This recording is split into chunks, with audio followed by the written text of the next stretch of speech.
इस सिलसिले को मजीद आगे बढ़ाएं और आपको बताएं कि district officer civil defence Rawalpindi Chaudhry Ghulam Mustafa से मरी से ताल्लुक़ रखने वाले साफ़ी सजाद अब्बासी और ज़ियाद अहमद अब्बासी ने मुलाकात की। इस मौके पर सहाफ़ियों ने चौधरी गुलाम मुस्तफ़ा को chief district officer CDO civil defence Rawalpindi के साथ साथ मरी और अटक में सिविल डिफेंस का बतौर असाफ़ी चार्ज संभालने पर मुबारकबाद पेश की। मुलाकात के दौरान चौधरी गुलाम मुस्तफ़ा ने रावलपिंडी और मरी के हवाले से गुफ्तगू करते हुए कहा कि सिविल डिफेंस का अदारा शहरियों के जानो माल के तहफ़्फ़ुज़ के लिए हर वक्त मुतरक है। मरी जैसे सियाती इलाकों में अवामी तहफ़्फ़ुज़, हंगामी सूरत-ए-हाल से निपटने और आगाही महमात को मज़ीद मौसर बनाया जा रहा है।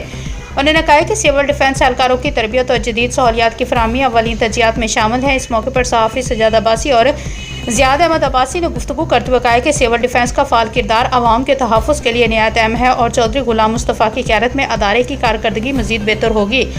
उन्होंने उम्मीद जाहिर की है कि मरी, रावलपिंडी और अटक में सिविल डिफेंस के इक़दामात अवामी फ़लाह में मस्बत नताइज देंगे।